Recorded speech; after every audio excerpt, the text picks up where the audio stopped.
Entonces, hermanos, quisiera poder compartir algo en esta mañana que he meditado en el Señor, y si los hermanos pudieran acompañarme inicialmente a un versículo que está en Apocalipsis, en el capítulo 22.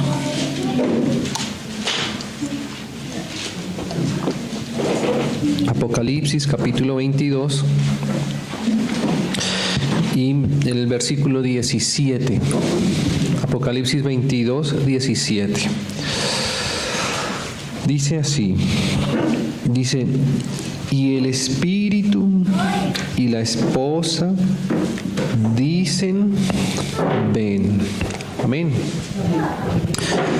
Hermanos, nosotros sabemos que Dios siempre ha querido tener un relacionamiento con el ser humano, y es por esto que Dios permite, desde su corazón nace ese anhelo, y entonces Él permite que venga la existencia del ser humano, como nos lo muestran muchas partes de la Biblia.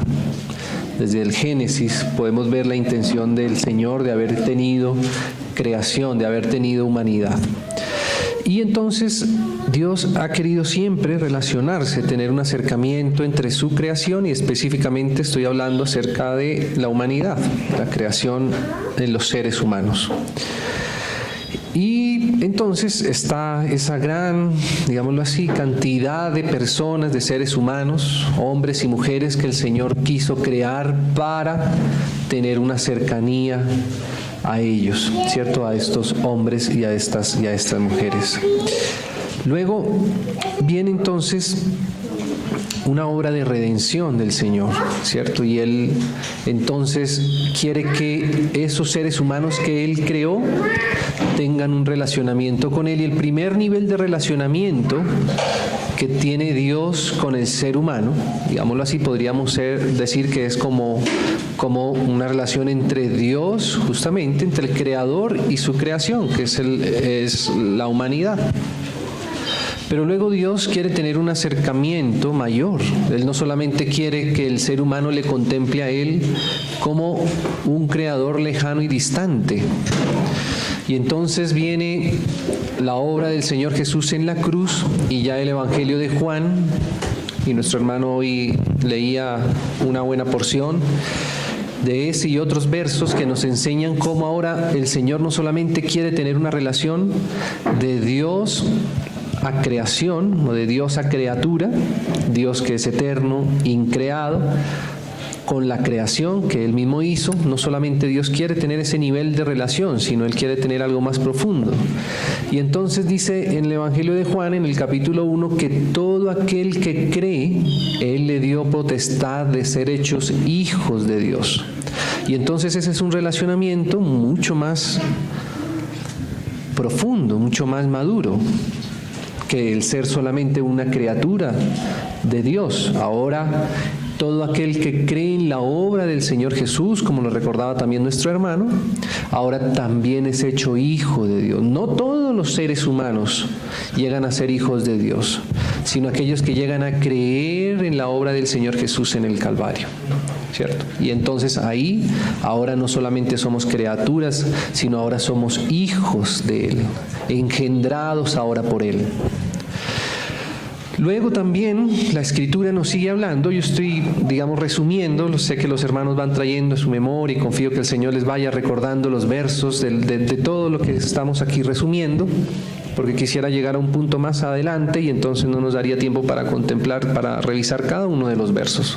Mas, sin embargo, como decía nuestro hermano, si hay algunos hermanos que luego después pudiéramos revisar con más detalle estos versos que estamos revisando de memoria, digámoslo así. Entonces, aún, hermanos, cuando el Señor nos hace sus hijos, Él todavía nos muestra que hay unos niveles de relacionamiento en medio de sus hijos. Todos los que creemos ahora en el Señor Jesús llegamos a ser sus hijos. Pero Él quiere que sus hijos mismos aún tengan un relacionamiento cada vez más cercano a Él.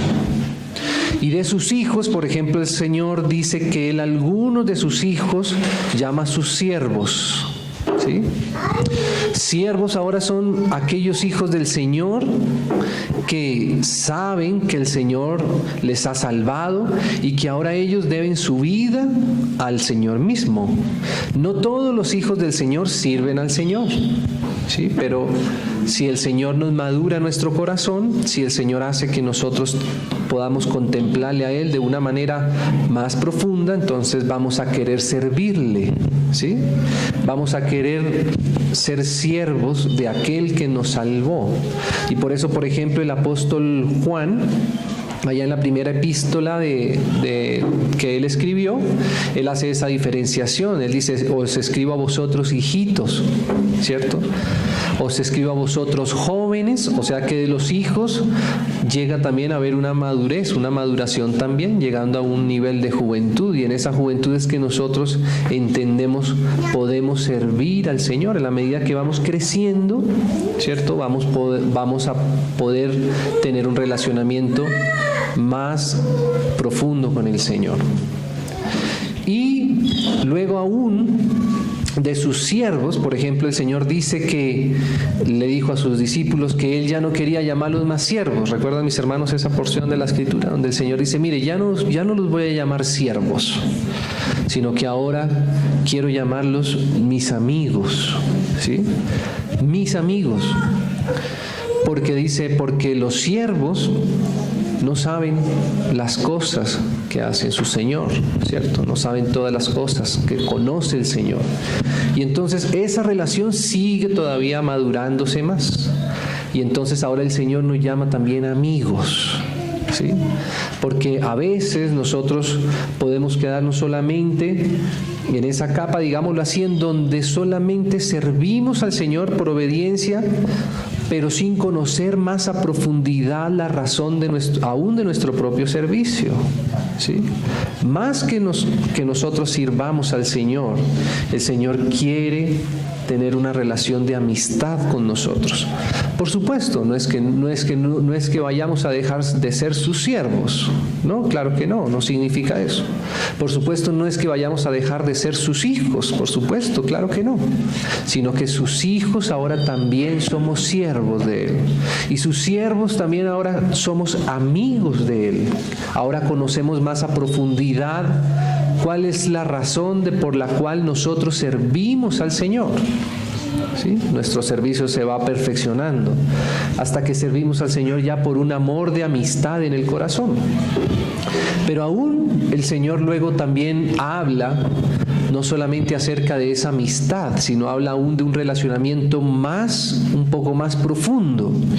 Y el Señor llega a hablar acerca de nosotros como su novia, por ejemplo. ¿Sí recuerdan, mis hermanos, algunos versos de los que habla el Señor? Acerca de que estamos desposados con Él, ¿cierto?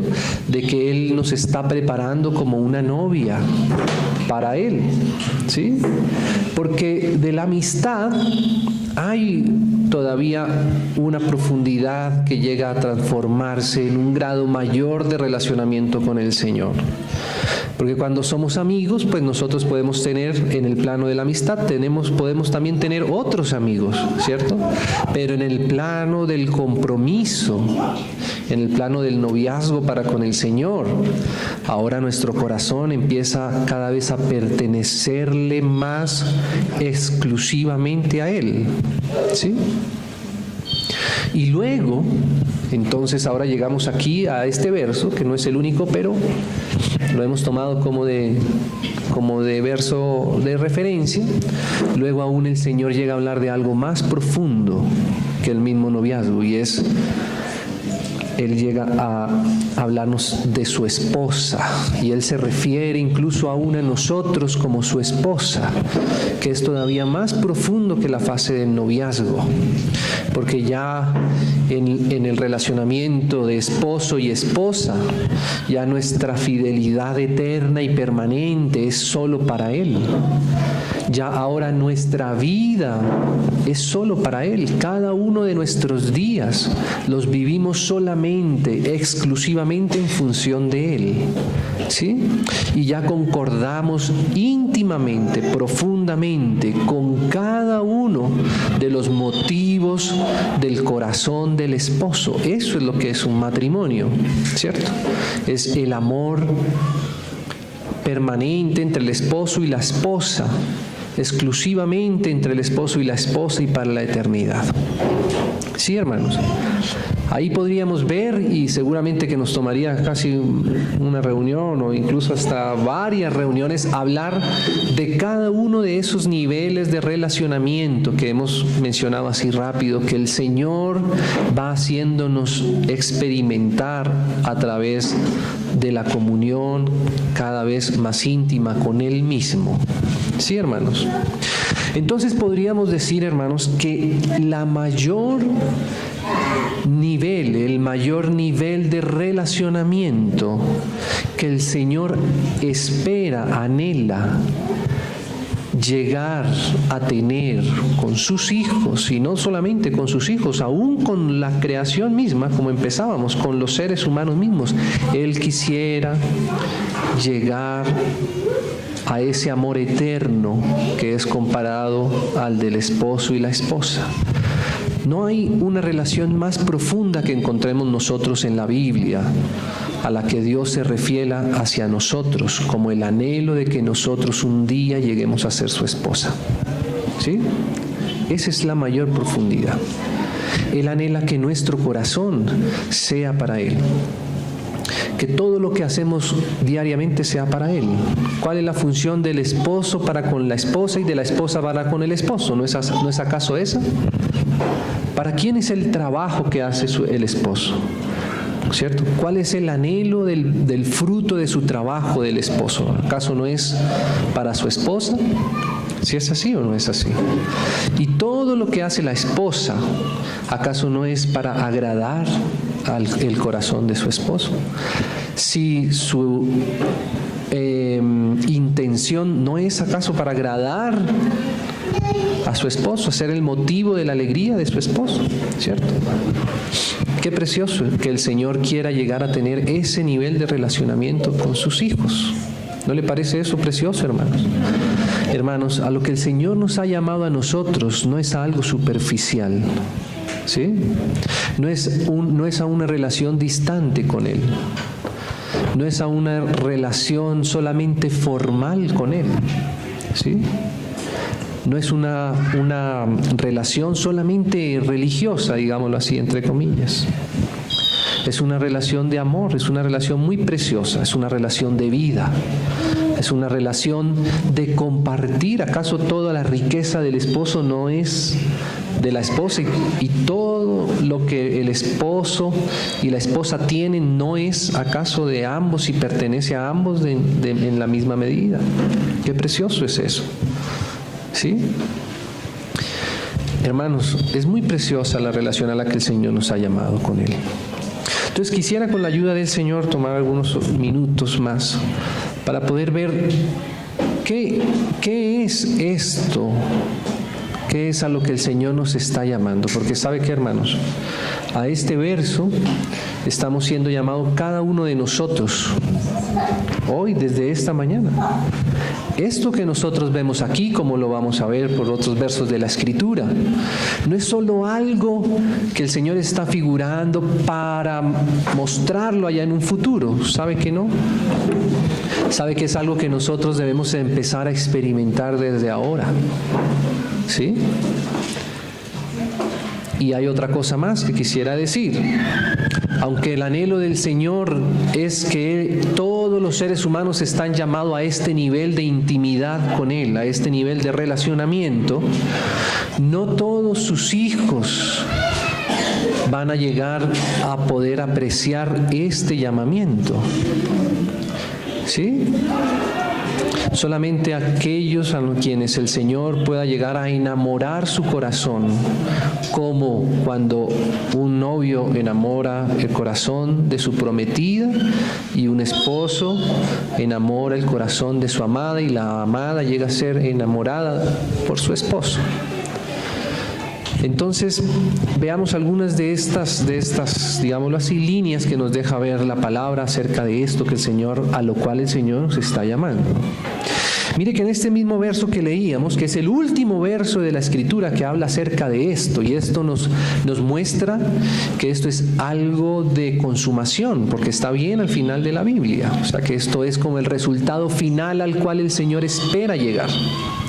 Entonces dice, en ese mismo verso dice que el espíritu y la esposa dicen, y ya aquí hay una característica que nos muestra el Señor acerca de su esposa, y es que la esposa es aquella que concuerda fielmente con el espíritu. ¿Usted sí lo puede ver ahí en ese verso? Como dice el espíritu y la esposa dicen, o sea que la esposa, por el transcurso de la vida, de la madurez del Señor en su corazón, en el transcurso de ese enamoramiento hace que ella vaya concordando fielmente con lo que el Espíritu dice. La esposa es fiel a lo que el Espíritu dice. El Señor decía que el Espíritu no hablaría por su propia cuenta, sino que Él hablaría de Él y recordaría todo lo que el Señor nos había dicho. Esa es la voz del Espíritu. Así que en la medida que nosotros podemos ir concordando con lo que el Espíritu dice, ¿cierto?, entonces vamos cediendo nuestro corazón cada vez más para el Señor, y esto por amor. Y esa es la esposa. La esposa es aquella que concuerda fielmente con todas y cada una de las palabras que el Espíritu dice. ¿Sí? Porque a veces nosotros todavía no pudiéramos llegar a concordar con todo aquello que el Espíritu dice. Algunas cosas concordamos, otras cosas todavía no. Otras cosas todavía nos cuesta decirle al Espíritu sí, ¿cierto? Pero en la medida que el Señor va conquistando nuestro corazón, ¿cierto?, entonces vamos a ir concordando con el Espíritu y vamos a ver algunos rastros que nos muestran la palabra de en qué es que el Espíritu nos está ayudando desde el interior a ir concordando con Él para ir siendo cada vez más ese corazón de esposa del Cordero. Entonces mira que aquí en este caso dice ven, ¿cierto? Porque el anhelo del Espíritu y la esposa es que el Señor venga. Recuerdan, mis hermanos, por ejemplo, esa parábola ya en Mateo acerca de las vírgenes. Hubo unas vírgenes que ya no, digamos, fallecieron. En su corazón no dejó de ser, de haber ese anhelo por la venida del esposo. ¿Recuerdan, mis hermanos, esa parábola bien? Pero dice que 5 de esas vírgenes esperaron hasta cuando llegó el esposo. ¡Ah, qué precioso! Porque en eso es a lo que el Espíritu hoy nos llama, hermanos. Cuando nosotros decimos al Señor que venga, es porque Él es el anhelo de nuestro corazón, ¿sí? Y tristemente, no toda la iglesia, y no hablo solamente de una iglesia en un sentido local, estoy hablando de la iglesia, la generalidad de toda la iglesia, de todos los hijos a los que el Señor ha limpiado, probablemente no todos tengan ese anhelo porque el Señor venga de inmediato. Cada vez que nosotros vamos madurando más nuestro amor con el Señor, anhelaríamos que Él viniera un poco más pronto, ¿sí? Mientras nosotros todavía no vamos cediendo nuestro corazón al Señor, pues todavía quisiéramos que el Señor esperara un poquito más, porque de pronto hay cosas en nuestro corazón que todavía quisiéramos poder disfrutar más, desarrollar más. Pero cuando el Señor ha llenado todos los espacios de nuestro corazón, sí, hermanos, nuestro mayor anhelo es este. Sí, Señor, ven. ¿Sí? Ven ya, Señor. ¿Cierto? Ese es el anhelo más profundo que el Señor espera que haya formado en nuestros corazones. ¿Para qué? Para que cuando Él venga, entonces nosotros seamos como esas vírgenes que anhelaban el regreso de su Señor y no como aquellas que habían dejado de desocupar ese aceite de su vasija y estaríamos entretenidos en otras cosas pensando que nuestro Señor todavía tarda mucho. Realmente el Señor, su anhelo es poder también estar rápidamente con su esposa y con su esposo, ¿sí? Entonces, hermanos, ahí hay algo que el Señor nos muestra ya, y esa, digámoslo así, es como la base más general de todo. Pero veamos algunos versos más. Apocalipsis también ahí en el versículo, en el capítulo 21, un poquito antes. Y vamos a leer el versículo 9. Ahora. El versículo 9 dice así: vino entonces a mí uno de los 7 ángeles que tenían las 7 copas llenas de las 7 plagas postreras, y habló conmigo diciendo: ven acá, yo te mostraré la desposada. La desposada es como decir la comprometida, ¿sí? Y me llama la atención que dice aquí la desposada, coma, y luego la esposa del Cordero, ¿sí? ¿Qué quiere decir esto? La desposada es todavía, digamos, la fase preliminar al matrimonio, ¿cierto? Es el noviazgo, es el compromiso ya más serio delante del Señor. Y esta desposada quiere decir que es aquella que hoy día está en el compromiso y que más adelante va a ser la esposa del Cordero. Y entonces el ángel se dispone a mostrarle esto a Juan. Fíjese que aquí está bien adelantada la revelación del Señor. Estamos en el capítulo 21, el penúltimo capítulo de la Biblia. Por eso esto aparece hacia el final de la Biblia, porque son las revelaciones más profundas que existen acerca del relacionamiento que Dios quiere tener con sus hijos. Entonces, ahora dice así el versículo 10, dice: y me llevó en el Espíritu. O sea que cuando el ángel se dispone a mostrarle la esposa del Cordero al apóstol Juan, Juan tiene que ser llevado en el Espíritu. Porque esto no es algo que nosotros podamos comprender solamente con nuestro intelecto natural, que es una capa más exterior de nuestro ser, ¿sí? No es algo que se pueda ver solamente con nuestros ojos naturales. Tenemos que acudir a la dirección y a la revelación del Espíritu para poder ver lo que el Señor nos quiere comprender. Hermanos, nosotros necesitamos pedirle al Señor que nos haga ver por su Espíritu lo que Él nos quiere ver, ¿sí? Porque así son los misterios más profundos del Señor.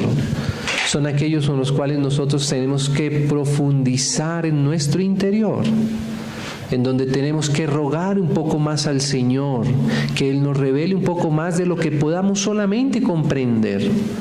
Porque comprender no es tan profundo como entender por revelación del Espíritu.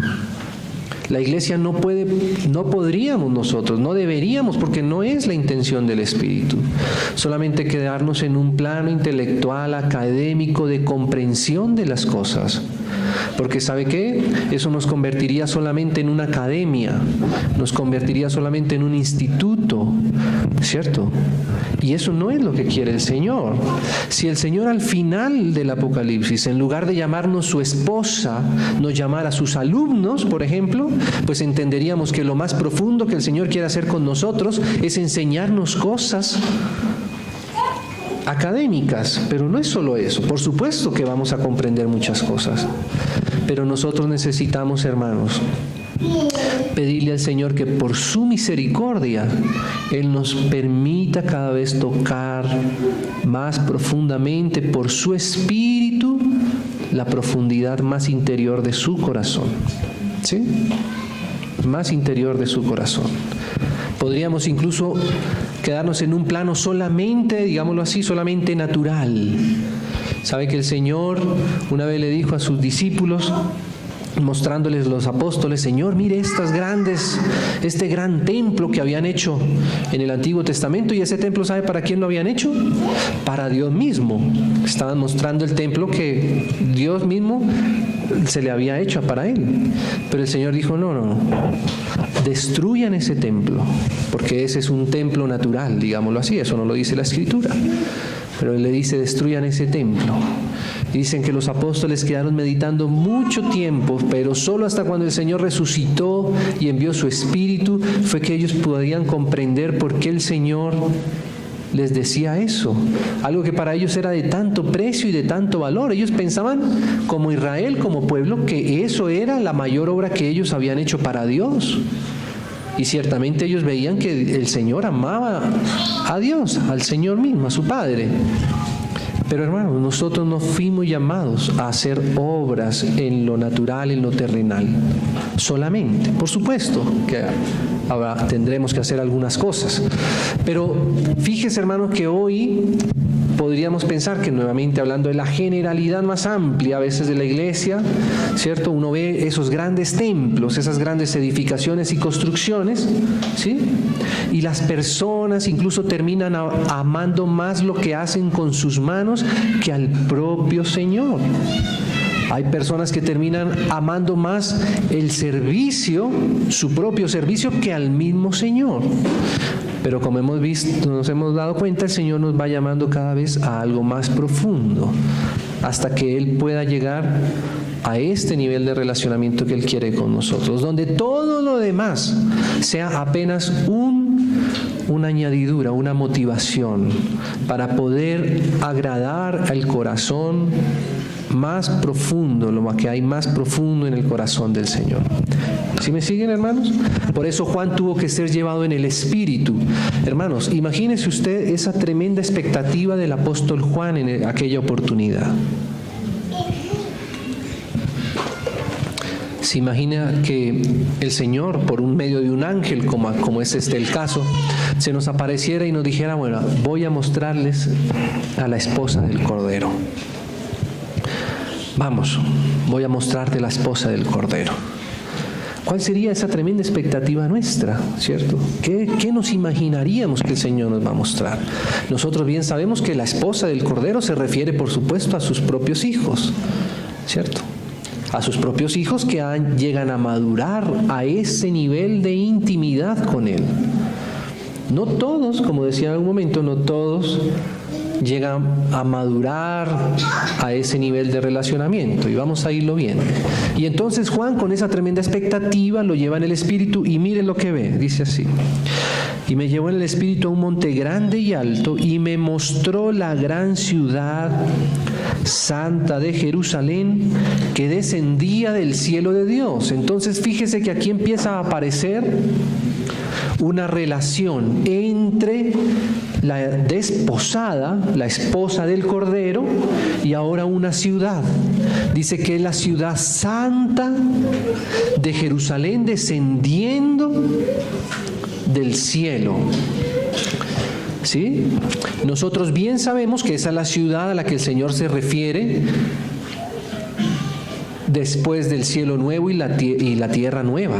Después del juicio del trono blanco, el Señor enrolla toda esta creación, esta en la que hoy día estamos nosotros aquí parados viviendo, después del milenio, porque en el milenio vamos a estar aquí, pero después del juicio del trono blanco, el Señor enrolla esta creación y Él hace un cielo nuevo y una tierra nueva, y dentro de ese cielo nuevo y esa tierra nueva, ahí va a estar la ciudad, la nueva Jerusalén santa, donde van a estar todos aquellos reunidos, aquellos hijos del Señor que pudieron llegar a experimentar un grado mayor de relacionamiento con Él.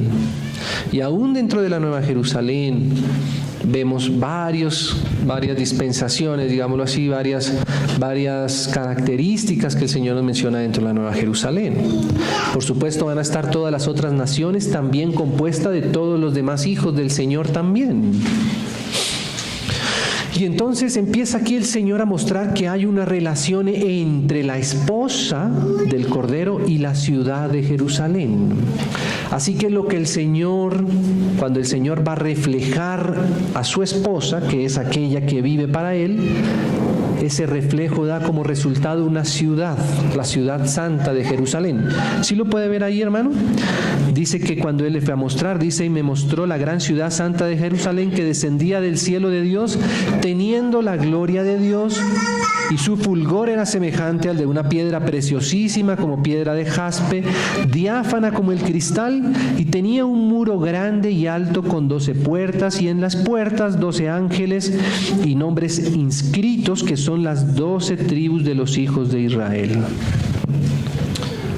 Hermanos, ¿qué misterio entonces es este?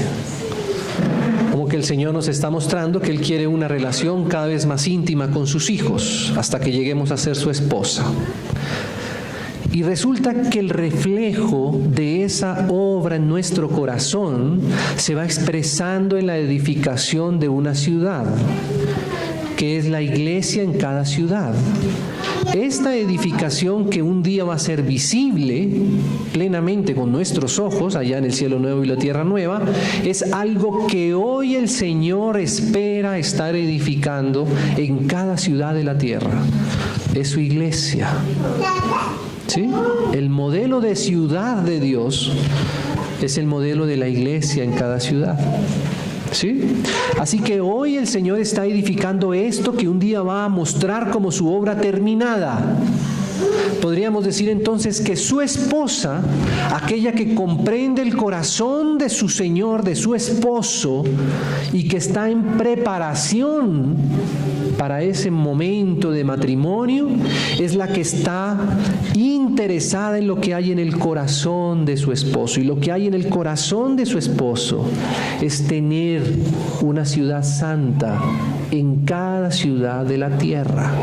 Y esa es la función de la iglesia en cada ciudad. La función de la iglesia en cada localidad es prepararse, edificarse como la esposa del Cordero. Y eso se refleja en la edificación de la iglesia en cada lugar. Sí, hermano, ¿lo puede ver ahí? Vamos a ver unos versos más. Vamos a ir un poco más atrás, Apocalipsis. En el capítulo 2 y el capítulo 3, como los hermanos saben, refleja en esas 7 iglesias, ¿sí?, la situación de la iglesia del Señor en términos generales. Tanto en lo histórico, aquí están reflejadas estas 7 etapas de la iglesia, como los hermanos seguramente ya saben y ya han estudiado en muchas oportunidades. Éfeso corresponde a esa etapa primitiva de la iglesia, después de los apóstoles, y así sucesivamente hasta llegar a la etapa final de la iglesia, en la cual incluso podríamos llegar a estar hoy día en lo cronológico. Pero yo pienso, hermanos, que no solamente estas 7 iglesias se refieren solamente a una etapa histórica y cronológica del desarrollo de la iglesia en el tiempo, sino que también refleja algunas de las etapas por las cuales cada una de las iglesias pudiera llegar a pasar en su proceso de edificación. ¿Sí me explico? Podríamos, por ejemplo, decir que hemos pasado en algunas oportunidades, en alguna de las iglesias, por la situación, digamos, que pasó en Éfeso, en donde el primer amor había menguado. ¿Sí? ¿Por qué decimos esto? Porque si usted lee cada uno de los mensajes, ahí se va a dar cuenta que al final dice: el que tiene oído oiga lo que el Espíritu dice a las iglesias. O sea que esto que el Señor le hablaba a Éfeso, no solamente se lo hablaba al Éfeso histórico, y no solamente se lo hablaba al Éfeso en el sentido, digámoslo así, más espiritual, se lo hablaba a todas las iglesias. O sea que aunque hoy nosotros no estemos en Éfeso geográficamente hablando, y aunque hoy nosotros no pertenezcamos al primer siglo de la iglesia, aún así nosotros tenemos que seguir escuchando lo que el Señor le dijo a Éfeso, porque lo que el Señor le dijo a Éfeso nos va a servir a nosotros hoy día también, ¿cierto? Y puede incluso que después de haber superado esa situación de Éfeso, tuviéramos que pasar por la situación, por ejemplo, de Esmirna, en donde la iglesia era perseguida a muerte, ¿cierto, hermanos? ¿O acaso hoy mismo, hoy, cuando hablo hoy, es hoy que estamos a 17 de marzo del 2019, hoy día no hay hermanos en algunas partes de esta tierra que son perseguidos y son puestos en la cárcel por predicar acerca del Señor Jesús? ¿Hay o no hay? Hay. Luego quiere decir que lo que el Espíritu le dijo a Esmirna, y de lo cual el Espíritu dijo, oiga lo que el Espíritu dice a las iglesias, todavía sigue vigente. No fue solamente algo histórico, sino que también es algo presente para nosotros. Entonces, los hermanos, yo sé que conocen bien estos 7 mensajes. Pero hay una iglesia que sabemos nosotros que es una iglesia bien especial, bien particular, que es la iglesia de Filadelfia. ¿Y por qué esa iglesia es especial? Porque es la iglesia a la cual el Señor le aprueba su situación actual. Todas las demás hay cosas que tienen que corregir, hay cosas que tienen que alcanzar, incluso hay cosas de las que tienen que arrepentirse. Podríamos decir que estas iglesias, en el contexto en lo que lo estamos hablando hoy, representan distintos grados de madurez de relacionamiento con el Señor. ¿Sí? Éfeso, por ejemplo, había abandonado incluso el primer amor. ¿Sí? Ese primer amor de salvación, como decíamos. De tal manera amó Dios al mundo. ¿No lo leíamos hoy? Que ha dado su Hijo unigénito para que todo aquel que crea no se pierda. ¿Cierto? Y se había abandonado esa primera base del amor. Aunque eso tiene más implicaciones, pero lo estamos resumiendo para ponerlo en contexto.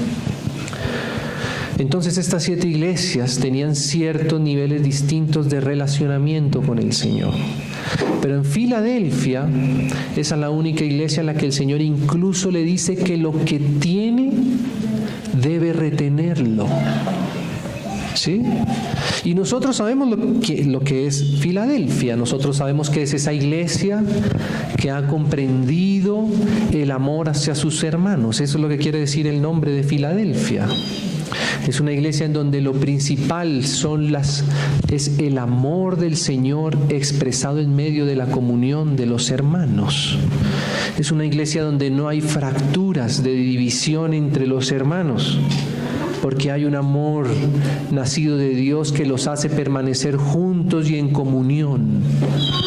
Esta iglesia ha podido vencer también todo aquello que pasaba, por ejemplo, en Sardis, donde se vivía por unos nombres aparentemente vivos, pero que estaban muertos. Y entonces Filadelfia no había negado su nombre, le dice el Señor, ¿cierto?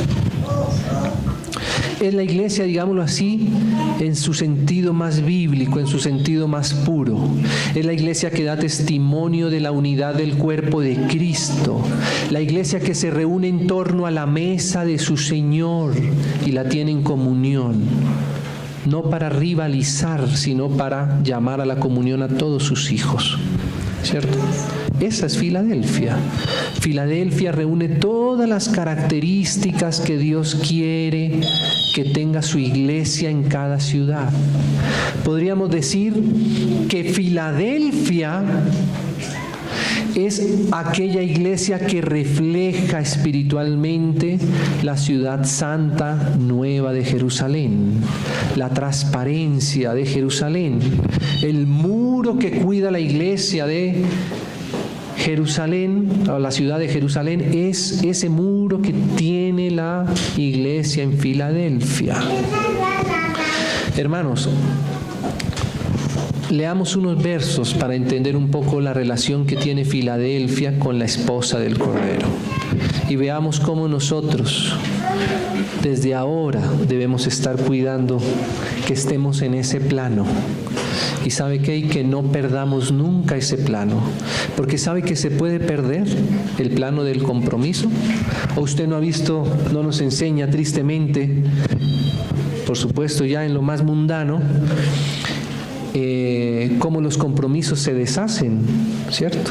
y hay rupturas de noviazgos, y hay rupturas de matrimonios, rupturas de compromisos. ¿Eso no le parece que es bastante desafortunado, bastante triste? Y sabe que eso también puede suceder en el ámbito espiritual. ¿Sabe que nosotros podemos dejar de ser llamados siervos del Señor?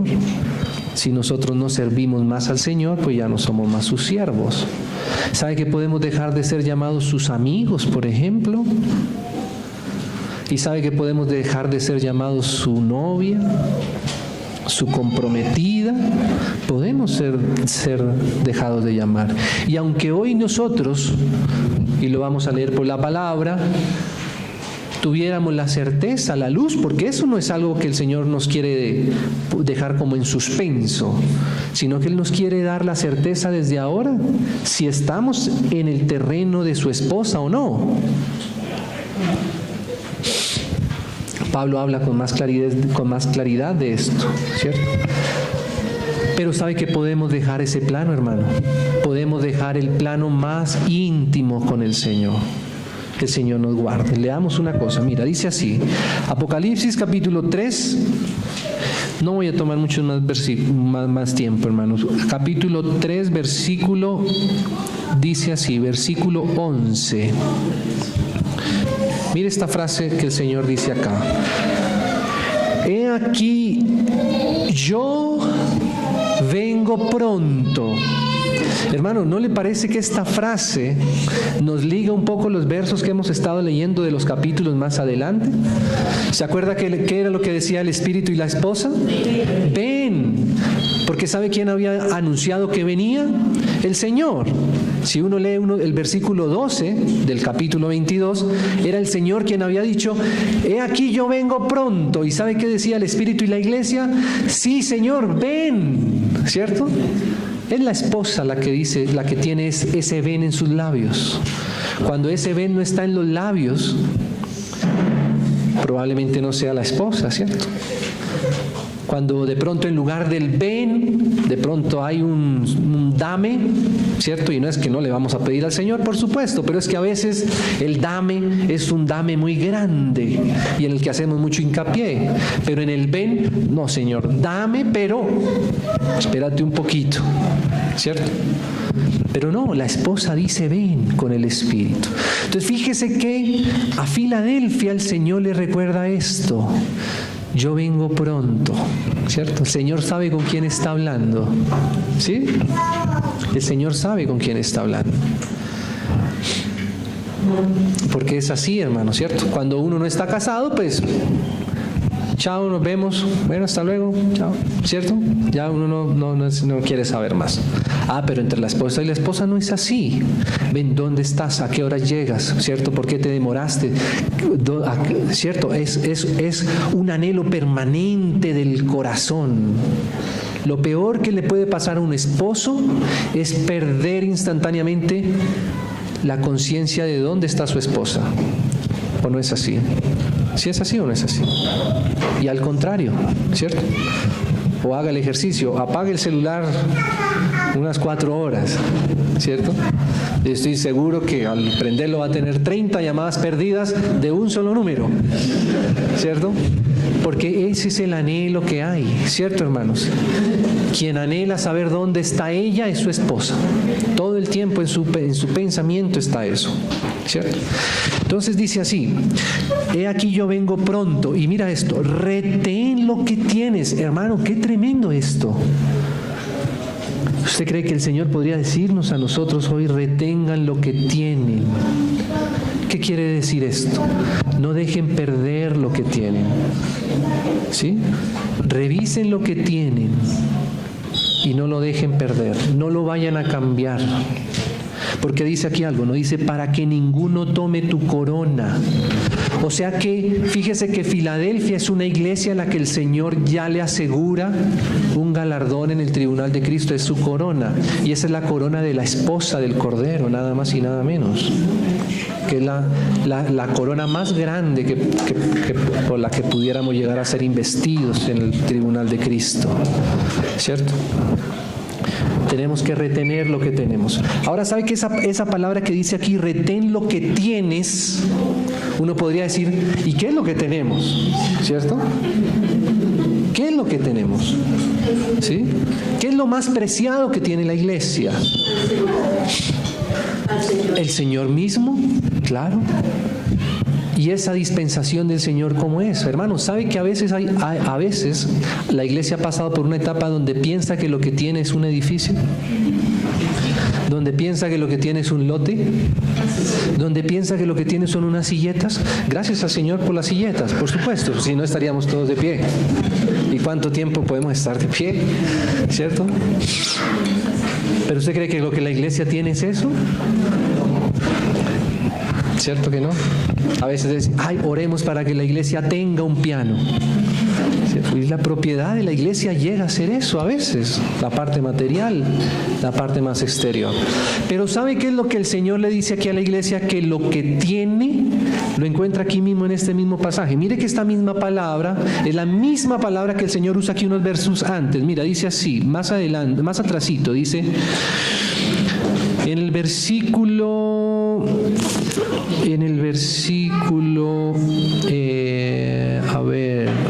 versículo 8, dice así: yo conozco tus obras, he aquí he puesto delante de ti una puerta abierta, la cual nadie puede cerrar, porque aunque tienes, y aquí esta es la misma palabra que el Señor le dice más adelante, retén lo que tienes. ¿Y sabe qué es lo que tienes? ¿Qué es lo que dice ahí explícitamente el Señor que tiene Filadelfia? Tienes poca fuerza. ¿Sí lo puede leer ahí, hermano? Dice, y aunque tienes, ¿qué? Tienes poca fuerza. Hermano, yo nunca había visto una propiedad tan rara como esta, una tenencia como esta, ¿sí? Claro que va a decir todo lo demás, va a decir que no ha negado su nombre, que tiene su palabra, que guarda su palabra, pero llama mucho la atención que el Señor sobre lo que hace hincapié cuando Él le dice, retén lo que tienes, Filadelfia. Y lo que tiene Filadelfia es que tiene poquísima fuerza. Qué tremendo es eso. ¿No le parece a usted hasta paradójico? ¿Cómo hace uno para retener el tener poca fuerza? Tenemos que ejercitarnos en tener poca fuerza. ¿No le parece eso raro? Porque uno se ejercita para tener más fuerza, para tener más capacidad, para tener más aliento, para tener más musculatura, para ser más grande, para ser más reconocido, para ser más importante. ¿O no es así? Pero ahora el ejercicio que le dice el Señor a Filadelfia es: Filadelfia, nunca vayas a ceder la poca fuerza. ¿Qué le está diciendo el Señor a la iglesia? Nunca vayas a tomar fuerza grande en ti. Nunca te vayas a crecer en fuerza. Nunca vayas a depender de tu propia fuerza, de tu propio músculo, de tu propio brazo. ¿Sabe cómo se llama eso, hermano? Eso se llama humildad y mansedumbre. ¿Sí? ¿Quién es el más grande de todos los hombres? El Señor Jesús. ¿Y quién fue el más humilde de todos los hombres? El Señor Jesús. El más manso de todos los hombres, el Señor Jesús. Aprended de mí, que soy manso y humilde de corazón, y ahí hallaréis descanso para vuestras almas. El descanso para nuestras almas no es hacernos más grande. A veces pensamos que, cómo sería, qué alegría que pudiera ser más importante, más grande, cómo me daría, cómo que tuviera más dinero. Mentira. El ser más grande no nos va a dar descanso en nuestra alma. ¿Sabe por qué? Porque nuestra alma, como decía el salmista, solo se regocija en el Señor nuestro Salvador. Y sabe que el Señor va apreciando cada vez más de nosotros, que vayamos cediendo cada vez más de nuestra fuerza, que nos vayamos volviendo cada vez más débiles en nosotros mismos. Y eso, hermanos, eso es lo que el Señor espera de nosotros como su iglesia. Nosotros podemos tener muchas cosas más dentro de la iglesia, y el Señor seguramente nos irá dando muchas cosas más, pero si nosotros soltamos el tener la poca fuerza, hemos salido del plano más íntimo del Señor, con el Señor. Veamos solamente unos versos más. Aquí mismo dice así. Habíamos leído el versículo 11, ¿no? Versículo 12. Al que venciere, porque esto es una lucha, ¿sabe, hermano? Uno piensa que a veces la lucha del diablo es hacerlo a uno débil. Pero ¿sabe cuál es la lucha del diablo? Hacernos fuertes.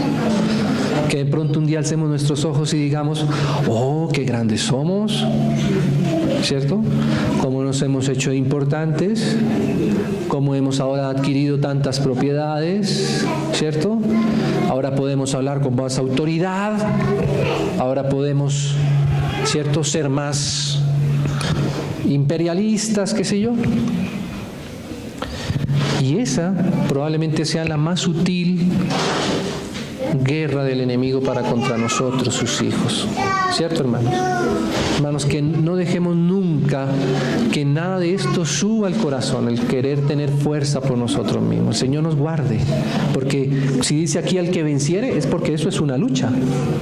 No piense que eso lo vamos a lograr solamente así como de vacaciones, como con el control remoto en la mano. No, esto es una guerra. Es una guerra que se libra, ¿sabe dónde? En lo más profundo del corazón. Es una guerra que no se ve probablemente mucho, muy afuera. Es una guerra que está bien adentro de los hijos que están en el plano de Filadelfia. Entonces dice así: lo haré columna en el templo de mi Dios, y nunca más saldrá de allí. Y esto está hablando acerca de ese templo visible que va a ser la Nueva Jerusalén en el cielo nuevo y la tierra nueva. Y dice que nunca más saldremos de allí. A los que permanezcan o permanezcamos, digámoslo, por la fe, pero no por una fe ingenua, sino por una fe revelada de parte del Señor, que permanezcamos en este terreno y lo retengamos, dice así. Y escribiré sobre él, y mira aquí lo que sucede, escribiré sobre él el nombre de mi Dios. ¿Sobre quiénes? Sobre los vencedores de Filadelfia, es decir, ¿sobre quiénes? Sobre los que retengan la poca fuerza que tienen hasta el momento. Aquellos que parece que no son nada, que no son muchos. Aquellos que cuando hay esas grandes cumbres evangelísticas ni siquiera... ¿Y quién son esos que se hacen llamar la iglesia del Señor en Ciudad Bolívar? ¿Cierto? Si eso ni siquiera aparecen registrados en la personería jurídica de las grandes... ¿Cierto? Nunca soltemos ese terreno, nunca. Pues si ni siquiera tienen letrero allá, miren esos letreros más grandes con bombillos, ¿cierto? Pero a esos el Señor hace algo, y es que escribe sobre ellos el nombre de su Dios. Hermanos, ¿se imagina eso? ¿Qué quiere decir que Él escriba el nombre de Dios? Que Dios se puede representar en ellos. Que Dios les aprueba que ellos lleven el testimonio de su nombre. Pero mire otra cosa, dice aquí, el nombre de mi Dios y el nombre de la ciudad de mi Dios. ¿Cuál? La Nueva Jerusalén. ¿A quiénes? A estos hermanos. Si retienen lo que tienen, el Señor les va a poner su nombre, el nombre de Él, y no solamente el nombre de Él, sino el nombre de la Nueva Jerusalén. ¿Y sabe quién es la Nueva Jerusalén? Lo que acabamos de leer allá. Es su misma esposa. ¿Sí se acuerdan? Como el ángel cuando fue a mostrarle la esposa, le mostró ¿qué? La Nueva Jerusalén. Y cuando el Señor muestra la Nueva Jerusalén, aparecen unos hijos que tienen el nombre de la Nueva Jerusalén impreso en ellos. Y quiere decir que ellos le pertenecen a Él.